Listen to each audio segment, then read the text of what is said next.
Hello friends, आज हम शानदार वक्ता, शानदार कवि, मशहूर कवि भारत के डॉक्टर कुमार विश्वास के बारे में बात करेंगे।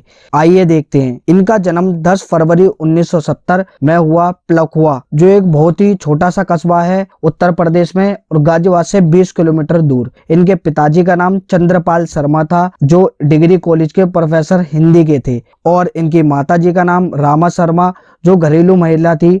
और कुमार विश्वास ये बताते हैं कि जो गाने और सुनने या कविता सीखने का जो मैं प्रेरित किया अपनी माता से ही हुआ, क्योंकि उनकी माता की आवाज बहुत ही सुरीली थी। और कुमार विश्वास सबसे छोटे थे और इनके बड़े भाई और एक बहन थी। इनके सबसे बड़े भाई वाले भाई तो इंजीनियर थे और इनकी प्रारंभिक शिक्षा सर्वोदय बाल विद्यालय पलखुआ से ही हुई। और जो मैंने पहले ही बताया आपको, इनके बड़े भाई इंजीनियर थे, तो इंजीनियर ये बने तो इसी वजह से और भी सब बोलने लगे कि बड़े भाई ये कर रहा है और आप क्या करते हो, आप तो गीत गाते हो। तो इसी वजह से इनके पिताजी ने इनका दाखिला इंजीनियरिंग कॉलेज में करा दिया और ये वहां पर इंजीनियरिंग पढ़े नहीं वहां से जी, और वहां से छोड़ के आ गए, क्योंकि इनकी रुचि थी हिंदी साहित्य पढ़ने में, क्योंकि इन्हें बायोलॉजी समझ नहीं आती थी। इन्होंने अपने पिताजी से बोला कि पिताजी मुझे तो हिंदी साहित्य पढ़ना। इनके पिताजी ने कहा कि तुम पढ़ो, कोई नहीं, लेकिन मैं पैसे नहीं दूंगा। ये सब उन्होंने कहा और ये पढ़ते रहे। और इन्हें इंग्लिश में भी बहुत अच्छी रुचि थी और तब ये एमए भी इन्होंने इंग्लिश में करने की सोची, पर ये हिंदी साहित्य।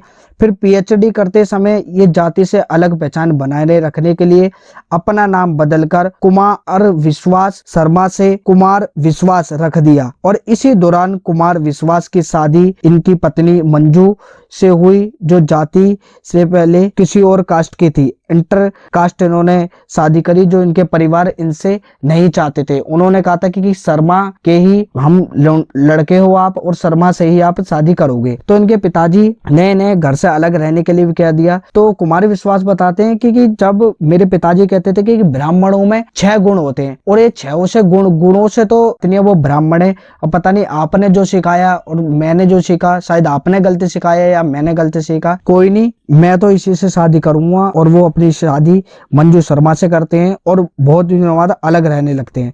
और 1994 में वे राजस्थान के प्रोफेसर बने और लाला लाजपत राय कॉलेज में वे हिंदी साहित्य पढ़ाया। और बहुत समय बीता और ये बहुत कॉन्फ्रेंस भी करते रहे, कविता गाई, बहुत कविता लिखी। इनकी मशहूर कविता है कि कोई मुझे पागल समझता है, कोई दीवाना कहता है, धरती के बेचैनी को सिर्फ बादल समझता है। ये कविता उस समय लिखी गई, तब कुमार विश्वास बताते तब मैं पहले प्यार में था, जो 8 साल चला, उससे 8 साल प्यार चला। और वो बहुत ही बताते हैं, जैसे अभी फिलहाल ही में रीचा मैम ने एक इंटरव्यू लिया, उसमें उन्होंने बताया कि ये 8 साल मेरा, लेकिन ये नहीं क्योंकि हम बेरवारी खत लिखते थे या कुछ भी, कि इनकी जो गर्लफ्रेंड थी पिछले, उन्होंने कहा कि कुमार विश्वास कहते थे कि मैं तुम्हें खत कैसे लिखूं। तो उन्होंने कहा खत तो लोंडे लफाड़े लिखते हैं, कोई भी, आप तो अच्छे हो तो आप क्या लिखते हो, गीत लिखो मेरे लिए। तो उन्होंने बहुत गीत लिखे उन पे। अब देखते हैं ये 2012 में आते आते, और भी मैं पहले की बात बताने जाऊंगा, 2005 में अरविंद केजरीवाल से मिले। और इनके बाद में जो इनके मित्र थे, इनके मित्र बहुत पहले से मनीष सिसोदिया भी रह चुके हैं और आज भी हैं। और 2012 में आम आदमी पार्टी में शामिल हुए और जो बहुत बड़ा मूवमेंट चला इंडिया अगेंस्ट करप्शन, जो अन्ना हजारे द्वारा चलाया गया, इसमें बड़े बड़े राजनेता भी मौजूद थे, जैसे अरविंद केजरीवाल, कुमार विश्वास भी जुड़े उससे, मनीष सिसोदिया और बड़े बड़े नेता भी इससे जुड़ते गए। ये के भ्रष्टाचार के खिलाफ था और ये बहुत दिनों तक चला। और कुमार विश्वास बताते हैं कि मैंने इसमें बहुत मेहनत करी और ये स्टेट से ऐसे कविताएं बोलते थे और पूरे जो पंडाल के लोग थे पूरा उनके मुक्त हो जाते थे। और उन्होंने कहा कि मैं बहुत ही रैलियों में गया हूँ। और कुछ भी किस्से और हैं जो इन्होंने ये बताते हैं कि यूं कहते हैं, मैं एक बारी घर पे गया, क्योंकि मैं घर से बाहर रहता था, तो मेरे गेट पे लिखा था कि गर्व से कहो हम हिंदू हैं। तो उन्होंने वो हिंदू जो लिखा था नेम प्लेट, वो छुटा के हटा दी। तो उन्होंने कहा कि इनके पिताजी ने कि आपने ऐसा क्यों किया। तो इनके ये अपने पिताजी से बोले कि मेरा 2 मुसलमान के दोस्त आएंगे, वो इसे पढ़ेंगे और यूं कहेंगे कि अच्छा, फिर वो भी कहेंगे फकर से कहो हम मुसलमान हैं। तो कुमार विश्वास कहते हैं कि मैं एक जातिवादी या मुसलमान का स्वागत नहीं, मैं अपने दोस्त का स्वागत करना चाहूंगा, इस वजह से मैंने इन्हें हटा। और भी बहुत सी किस्से हैं। एक किस्सा ये है कि वो कुमार विश्वास अपने पिताजी के साथ जा रहे थे और उनकी एक लड़की भी थी, बड़ी लड़की, और वो गुजर रहे थे, वो डासना के पास वो मोमडन एरिया है थोड़ा, तो वहां पर एक मस्जिद पड़ी, तो कुमार विश्वास की लड़की जी ने वहां पर सिर झुकाया। तो कुमार विश्वास के पिताजी कहते हैं कि यहाँ तो कोई मंदिर तो नहीं गुजरा, यहाँ तो सब मस्जिद है। तो कुमार विश्वास कहते हैं कि नहीं, यहाँ पर मस्जिद है, और उसने मस्जिद को ही देख के सिर झुकाया है,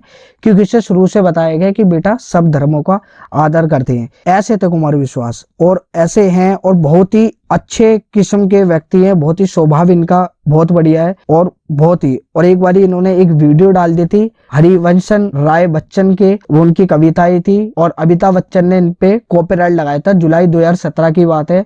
तो उस वीडियो के माध्यम से 32 रुपए कमाए थे। तो कुमार विश्वास ने 32 का चेक अमिताभ बच्चन जी के नाम से बना दिया था। ऐसा नहीं क्योंकि वो उनसे जलते थे, वो तो उनका तो ये कहना था क्योंकि ये इनकी फिल्म देख देख के तो हम बड़े हुए हैं, तो ऐसा नहीं है क्योंकि वो उनसे जलते थे, बहुत ही अच्छे किस्म के वो थे। लेकिन इन्होंने बहुत संघर्ष किया, और बहुत मैं तो कहूँगा बहुत ही संघर्ष किया।